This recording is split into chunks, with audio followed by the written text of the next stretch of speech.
Assalamualaikum warahmatullahi wabarakatuh. Kembali lagi di channel Berita Mistis. Untuk kisah kali ini ada sebuah cerita yang diambil dari akun Twitternya @ras140217. Dan untuk kisah yang akan saya bawakan kali ini yaitu sebuah kisah nyata yang berjudul Wanita Tumbang Belian.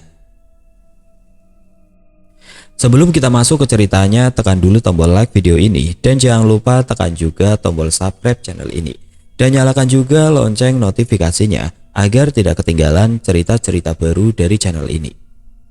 Dan bagi teman-teman yang ingin membaca langsung ceritanya, nanti silakan saja kunjungi linknya yang nanti akan saya sertakan di kolom deskripsi. Dan seperti apa untuk kisah kali ini? Langsung saja kita simak berikut ini.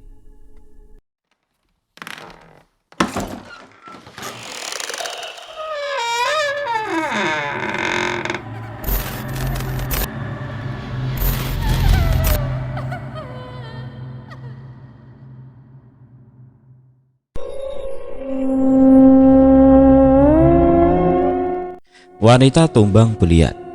Ada yang masih ingat dengan Rian, anak dari almarhum Amang Roni.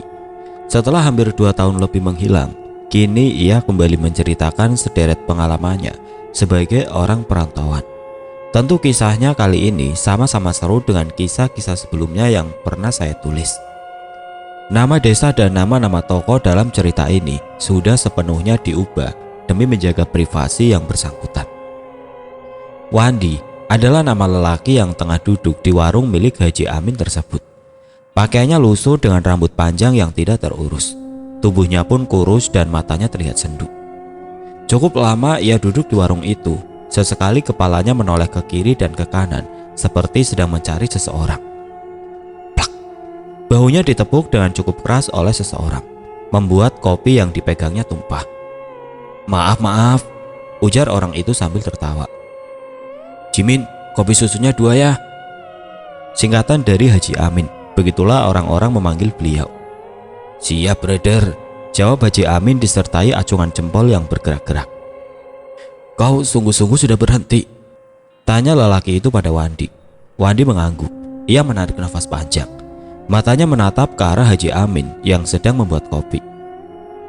Sekarang aku sadar, Rian, kelakuanku selama ini hanya merusak diriku sendiri. Tidak ada gunanya aku melakukan hal itu. Dia juga tidak akan mungkin kembali lagi padaku. Malah yang ada hanya akan membuat dia berpikir apa yang dia lakukan terhadapku sudah benar. Dan aku bertekad, mulai sekarang aku akan merubah diriku menjadi jauh lebih baik lagi, ujar Wandi mantap. Rian mengangguk. Ia senang jika temannya itu sudah sadar dan mau berubah. Memang dikhianati pasangan yang kita cintai adalah hal yang paling sakit dalam dunia percintaan. Rian pun tahu jika sahabatnya tersebut berubah liar setelah ditinggal oleh mantan istrinya. Tapi merusak diri sendiri dengan mengkonsumsi minuman keras dan lain-lain, itu rasanya tidak sebanding dengan ditinggalkan oleh seorang pengkhianat. Dan bila kini Wandi mau berubah menjadi lebih baik, Rian adalah orang pertama yang akan mendukungnya. Jadi artinya kau menerima tawaranku waktu itu? Tanya Rian. Ya, aku ingin memulai kehidupan yang baru setelah ini, Yan. Rian tersenyum. Ia memeluk bahu Wandi dan menepuknya pelan. 2 cangkir kopi susu datang, ujar Haji Amin seraya meletakkan 2 gelas kopi di hadapan kedua lelaki tersebut. Lalu kemudian Haji Amin ikut duduk bersama mereka. Ji, mie kuahnya ada. Kalau ada, tolong buatkan 2 mangkuk ya, ujar Rian. Siap brother. Setelah Haji Amin pergi untuk membuatkan mie yang dipesan, Rian dan Wandi kembali mengobrol. Aku senang kau mau berubah dan bangkit dari keterpurukanmu, Wan. Kau tidak perlu khawatir, karena aku akan selalu ada di sampingmu. Aku akan menemanimu sampai kamu sukses dan kembali menemukan pasangan yang baru, ujar Rian tulus. Terima kasih, Yan. Maaf, selama ini aku tidak mendengarkan nasihatmu. Kau sendiri pun tahu kan, Yan, bagaimana terpuruknya aku saat aku berhenti mengkonsumsi barang haram itu. Kesedihan dan kesakitan itu kembali terasa menusuk, Yan. Aku tidak sanggup, ucap Wandi bergetar. Wajahnya menunduk. Rian mengusap bahu Wandi. Kau kuat, Wan. Dengarkan kataku. Pengkhianat itu tidak pantas kau tangisi, apalagi sampai kau merusak diri hanya karena dia. Wandi menarik nafas panjang. Rambutnya yang panjang dan tidak terurus menutupi wajahnya. Sekarang, kau harus berjanji padaku. Kau harus memegang teguh tekadmu itu. Jangan menyiksa diri seperti ini lagi, Wan. Aku ingin Wandi sahabatku yang dulu, yang ceria, yang mudah tersenyum, dan selalu bercanda. Aku tidak ingin melihat Wandi yang sekarang lagi, yang liar, pemabuk, pemarah, dan penyendiri, ujar Rian.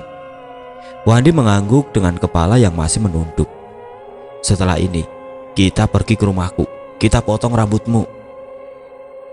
Minyak pakai cabai atau tidak? Tanya Haji Amin. Pakai cabai, Ji.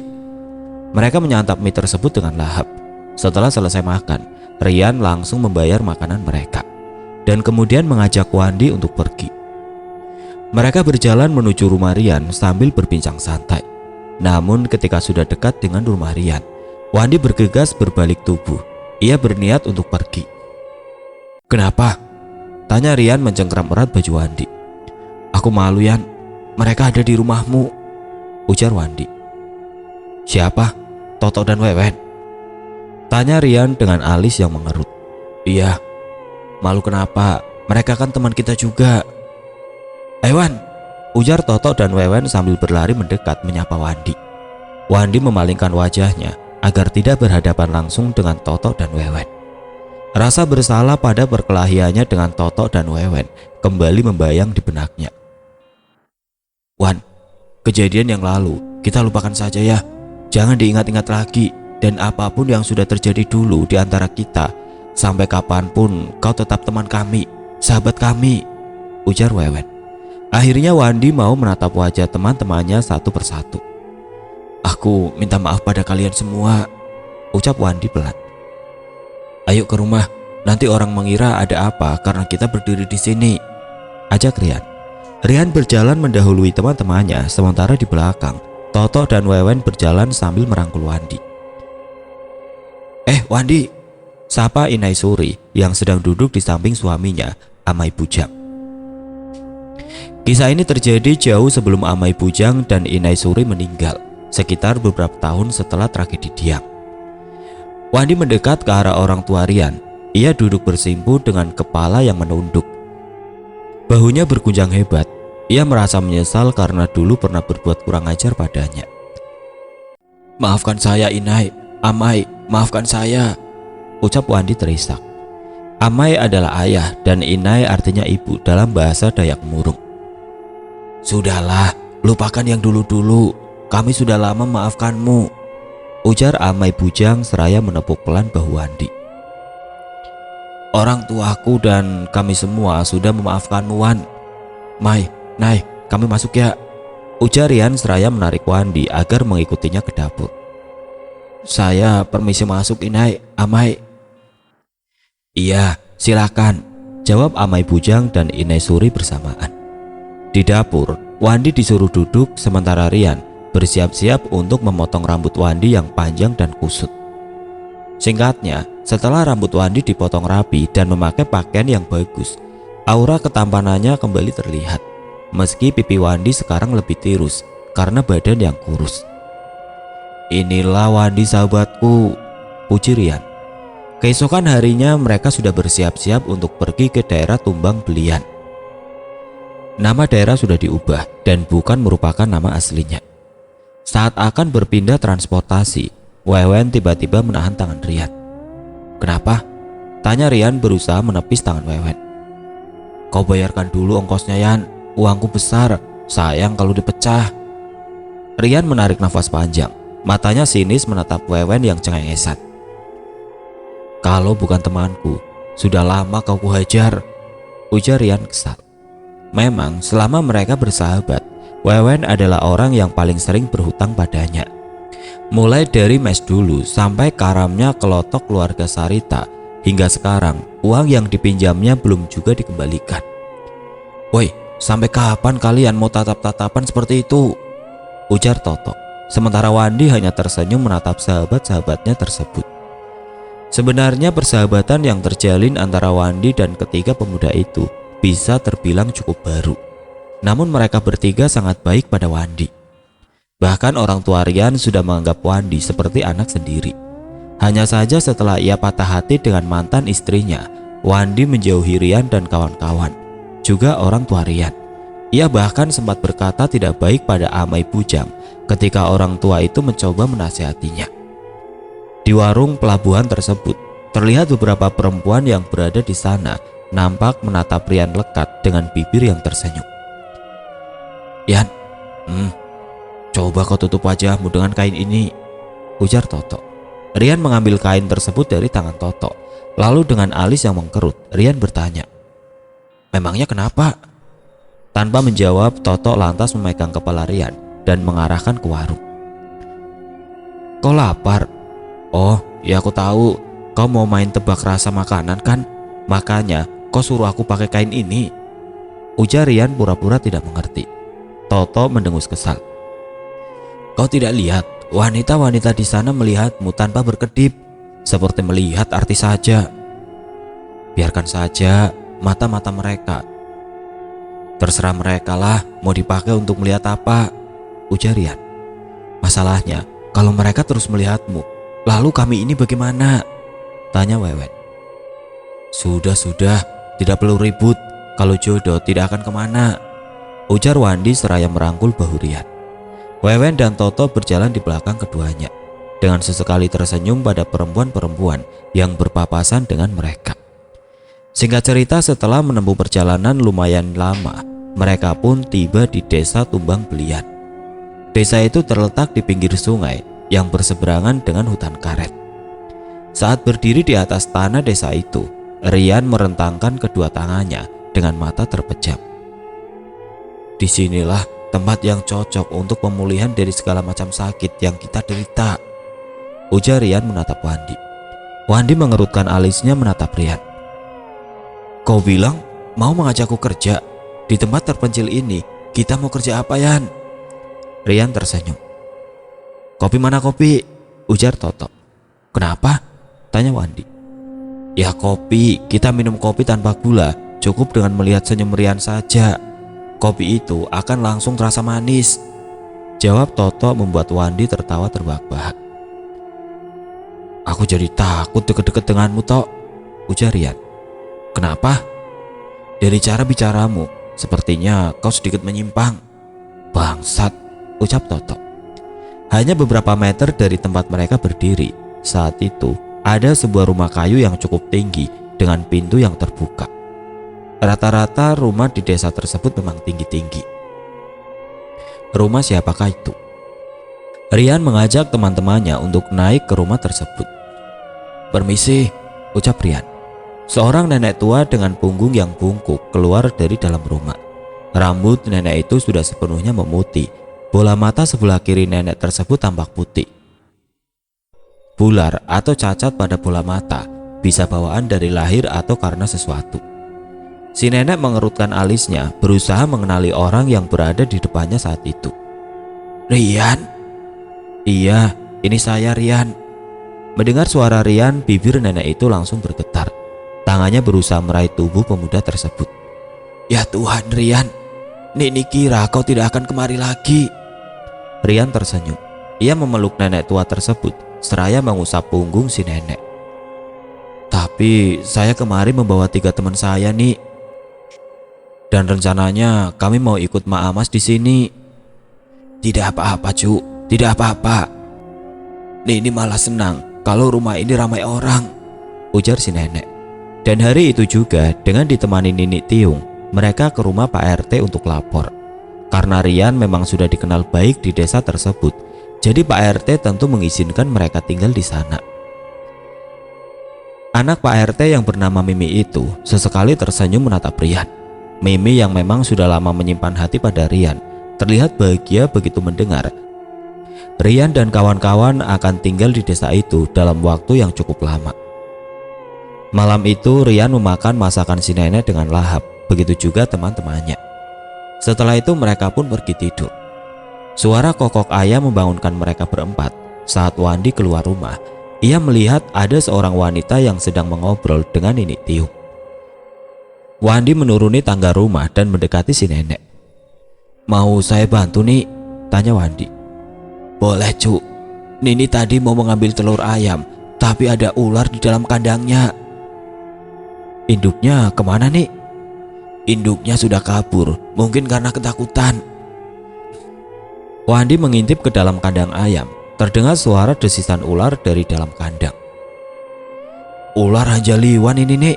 Ya Tuhan, untung saja Nini tidak kenapa-napa, ujar Wandi. Hah? Hanjaliwan? Aduh, bagaimana cara mengeluarkannya? Ular berpisah itu Cuk, hati-hati, ujar Nini Tiung. Ular Hanjaliwan adalah salah satu jenis ular yang sangat berbisa. Bahkan bisa racun ular itu tidak ada obat atau tawarnya.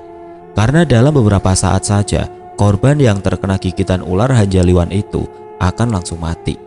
Ular Hanjaliwan berwarna hitam dan yang paling besar, tubuhnya bisa seukuran lengan orang dewasa. Saat Wandi berusaha menekan kepala ular itu dengan kayu, si wanita yang tadi mengobrol dengan Nini Tiung ikut membantunya. Beberapa saat kemudian, Wandi berhasil menekan kepala ular itu dengan kayu sehingga memudahkannya untuk menangkap kepala si ular. Ular itu menggeliat-geliat berusaha melepaskan diri. Mau diapakan nih ularnya? Mau dibunuh saja kah? Tanya Wandi. Jangan dibunuh Cuk, mereka bertiga di atas masih tidur kan? Di beberapa daerah di Kalimantan, kita tidak diperbolehkan untuk membunuh binatang yang berkeliaran di sekitar rumah. Saat ada keluarga kita yang berada di rumah itu sedang tidur, konon katanya kalau kita bunuh binatang tersebut, takutnya binatang itu bukan binatang asli, melainkan perwujudan hamba-ruan atau roh atau sukma orang yang sedang tertidur, dan bila dibunuh akan mengakibatkan sukmanya orang itu tidak bisa kembali lagi ke tubuh aslinya, yang akhirnya akan mengakibatkan kematian. Akhirnya ular tersebut pun dilepaskan ke sungai sesuai dengan permintaan Nini Tiung. Setelah melepaskan ular tadi, Wandi lanjut membantu si nenek mengambil telur ayamnya untuk dijual pada si wanita muda yang cantik itu. Saat Rian keluar rumah, si wanita tersebut langsung menyapanya. Kapan datang Yan? Baru kemarin, jawab Rian singkat. Sudah kenalan dengan temanku ini? Tanya Rian menunjuk Wandi yang baru saja selesai mengumpulkan telur ayam. Wanita itu menggeleng. Rian mengangguk sambil tersenyum. Ia mendekat pada Wandi. Ini namanya Wandi, dia sahabatku, baru beberapa bulan menduda, ujar Rian memperkenalkan Wandi. Namaku Aci, ucap wanita itu menatap Wandi. Wandi, kami tidak sekalian dikenalkan Yan, ujar Toto. Tidak berapa lama kemudian Aci berpamitan untuk pulang. Kalau masak makanan, jangan lupa bagi-bagi ya Ci, ujar Rian. Toto dan Wewen yang paham betul siapa Rian lantas saling berpandangan setelah mendengar perkataan Rian pada wanita itu tadi. Wanita itu tadi kekasihmu ya Yan? Bukan, dia itu anaknya Amang. Alis Rian berkerut. Ia mencoba mengingat nama ayah dari Aci yang tiba-tiba saja ia lupa.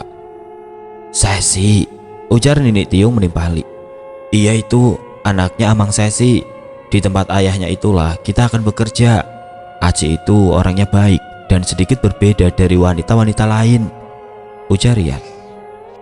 Hari itu setelah selesai sarapan bersama, mereka pun pergi ke rumah Amang Sesi, orang yang akan menjadi bos mereka nantinya. Sesampainya mereka di rumah Amang Sesi, terlihat lelaki parubaya dengan tubuh tinggi besar itu sedang meraut sembilu. Saat melihat kedatangan Rian, lelaki itu lantas menghentikan pekerjaannya dan langsung berdiri menyambut Rian. Sudah lama tidak melihatmu Yan, kau sehat? Sehat Amang, Amang sendiri bagaimana?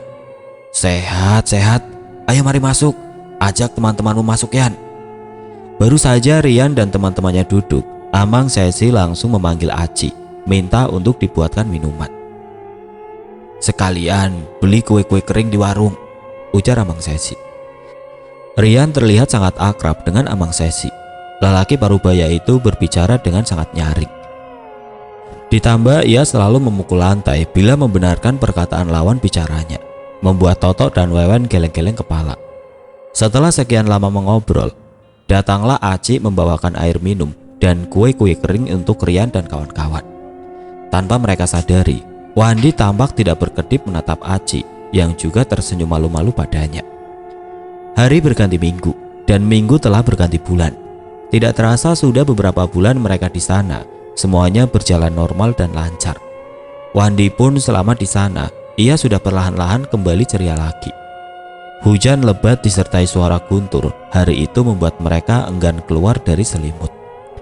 Hanya Rian yang duduk di depan pintu untuk berjaga-jaga karena air terlihat sangat keruh, pertanda sampurak.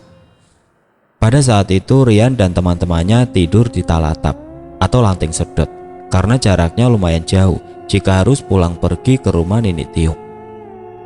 Banyak sekali sampah-sampah kecil hanyut di sungai itu, padahal sebelumnya sampah yang hanyut hanya sedikit. Rian segera masuk membangunkan teman-temannya untuk membawa talatap ke pinggir. "Tok, Wan, bangun, air pasang, cepat bangun, bantu aku menarik talatap ke pinggir," ujar Rian dengan suara yang nyaring. Toto, Wewen, dan Wandi mau tidak mau terpaksa bangun. Mereka melepaskan baju untuk segera keluar. Wandi menghidupkan mesin cis agar talatap bisa sedikit ke hulu, supaya ketiga temannya mudah untuk menarik jangkar dari dalam air.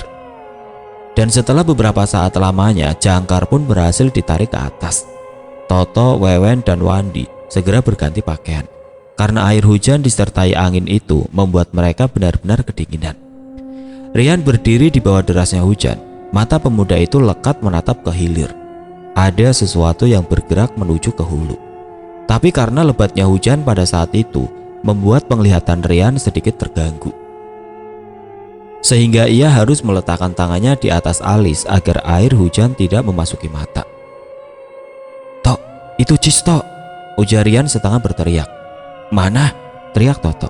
"Di hilir." "Wah, aku kagum padanya, Yan. Dia orang yang pemberani, berani melawan arus sederas itu," ujar Wewen ribut sendiri. "Pinjem senter," ujar Rian pada teman-temannya.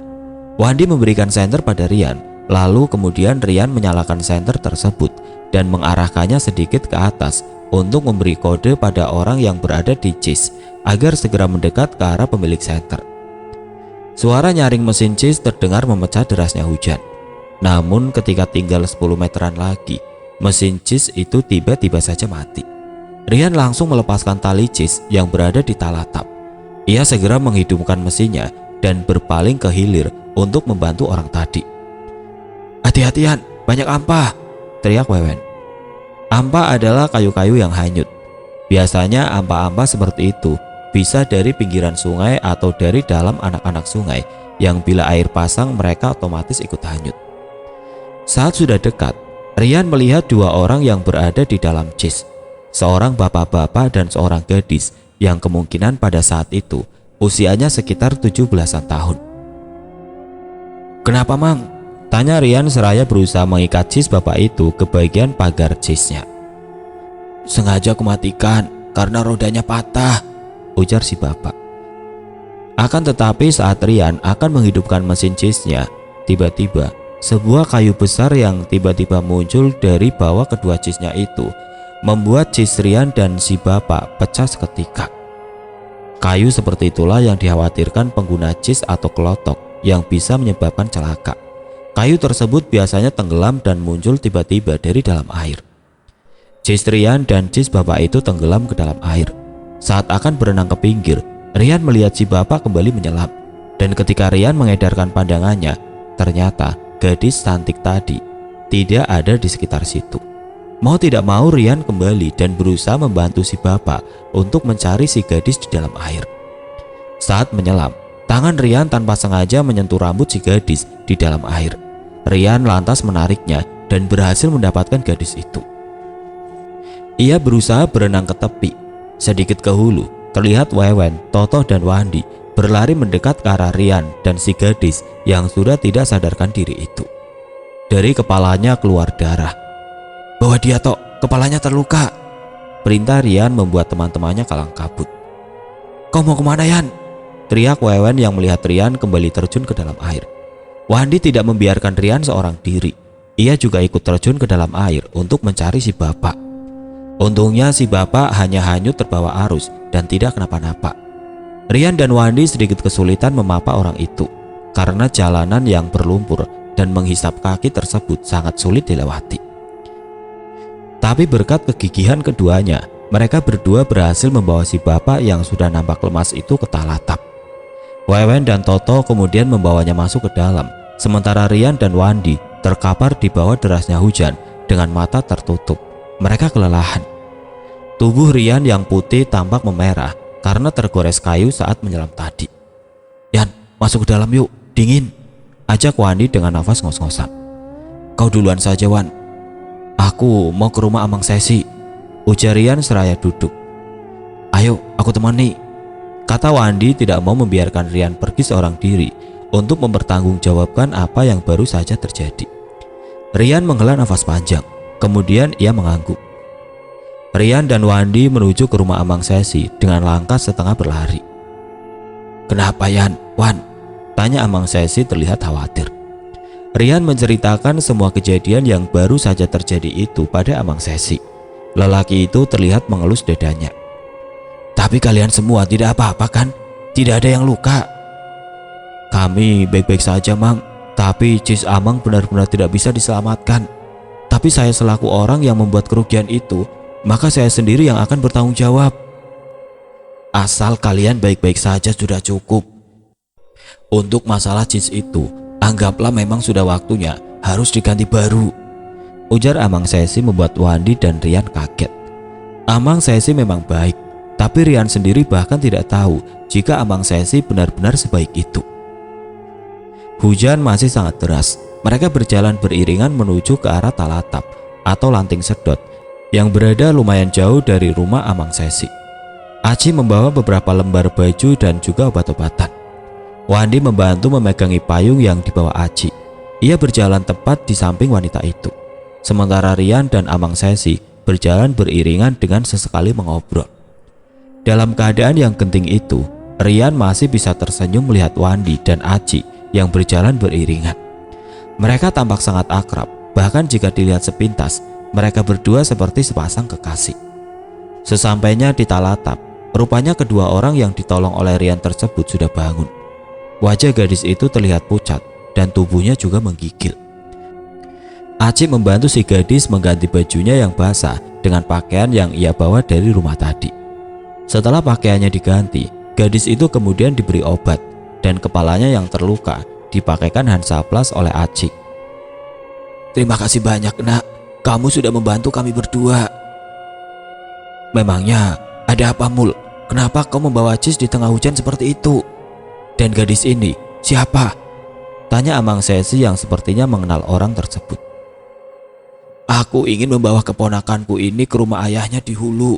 Anak ini kabur dari rumah," jawab Mang Amul.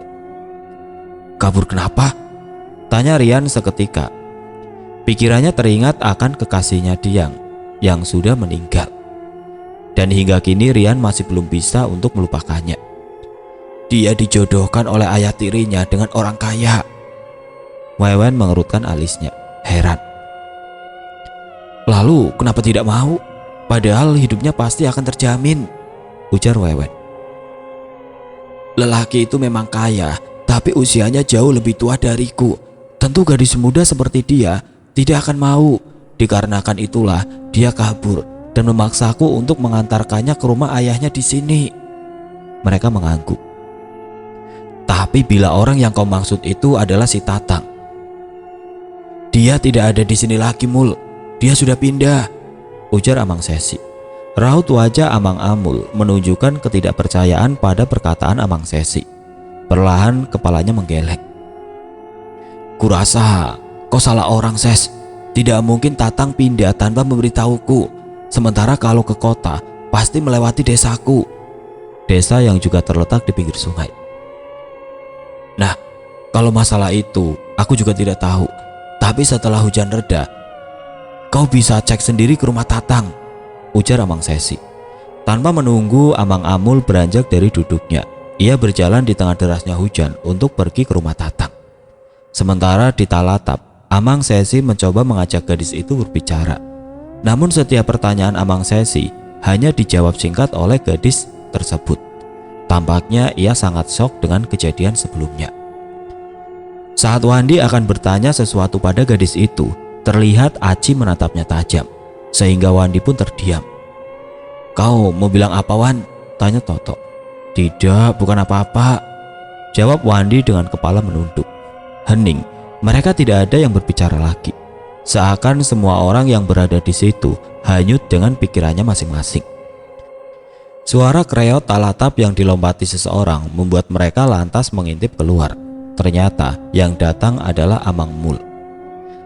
"Ayahmu memang sudah tidak ada di sini, rumahnya kosong," ujar Amang Amul dengan nafas yang terengah-engah. "Lalu kalian mau kemana?" tanya Amang Sesi. "Pulang, aku terpaksa membawanya pulang." "Lalu membiarkan dia dikawinkan dengan orang yang tidak dia sukai?" tanya Rian nyaring. Rian terbawa emosi. Kilasan masa lalunya dulu membuatnya hampir tidak bisa mengontrol amarahnya. "Amang tidak punya pilihan. Ayahmu sendiri tidak ada di sini. Kalau Amang membawamu kabur dan mencari keberadaan ayahmu, lalu bagaimana nasib anak istri Amang, Kak?" ujar Amang Amul bimbang. "Kau tidak bisa menyalahkan Amang itu, Yan. Dia sudah berusaha yang terbaik untuk gadis ini. Hanya saja dia memang tidak punya pilihan lain," bisik Wewen. Gadis itu menatap Amang Sesi dengan tatapan penuh harap, berharap lelaki parubaya bertubuh tinggi besar tersebut mempunyai solusi untuk masalah yang dihadapinya saat itu. "Mang, bagaimana kalau dia jadi tukang masak dan cuci baju kami di sini? Masalah upahnya, Amang bisa potong dari hasil pendapatan kami," ujar Rian penuh harap. "Yan, kau lupa janji pada orang tuamu," ujar Toto. Rian terdiam. Ia kembali teringat saat dulu ia berusaha menyelamatkan seorang gadis yang hampir jadi korban dukun cabul, dan bahkan ia hampir mati karenanya. "Aku sebenarnya tidak keberatan jika gadis ini bantu-bantu kalian di sini. Hanya saja aku tidak ingin ikut campur lebih jauh dalam masalah yang dihadapi," ujar Amang Sesi. Pemuda tampan itu menghela nafas panjang. Ia melihat ke arah si gadis yang menundukkan kepalanya. "Saya tidak mau pulang, Mang. Saya takut," ujar si gadis mulai menangis. Aci yang melihat gadis itu lantas memegang tangan ayahnya. Ia tidak berkata apa-apa, hanya matanya yang menatap sang ayah. Seakan tahu apa yang diinginkan oleh anak tunggalnya itu, Amang Sesi pun akhirnya angkat bicara. "Baiklah, kalau begitu, kau boleh bekerja di sini, membantu mereka menyediakan makanan ataupun mencuci pakaian. Tapi aku hanya bisa memberikan waktu kerjamu selama 3 bulan saja," ujar Amang Sesi. Raut wajah gadis itu seketika berubah cerah. "Tidak apa-apa, Mang. Diberikan waktu dan izin tinggal di sini selama 3 bulan pun, saya sudah sangat berterima kasih," ucapnya. "Sekali lagi terima kasih, Mang." "Sama-sama. Dan ini pesan untuk kalian berempat, agar jangan berbuat macam-macam," ujar Amang Sesi berpesan. "Iya, Mang." "Yan, nanti kau buat sekat dengan papan di situ. Tidak usah besar, yang penting muat gadis ini." "Iya, Mang. Nanti setelah hujan agak reda akan langsung saya buat," ujar Rian. "Kalau masih lelah hari ini, tidak apa-apa, besok saja membuatnya," ujar Amang Sesi. Toto dan Wewen menarik nafas panjang. Entah apa yang akan terjadi ke depannya nanti bila gadis itu tinggal di situ bersama mereka. Bisa saja mereka dituduh telah menculik anak orang atau tuduhan-tuduhan buruk lainnya jika pihak keluarga gadis tersebut datang ke sana.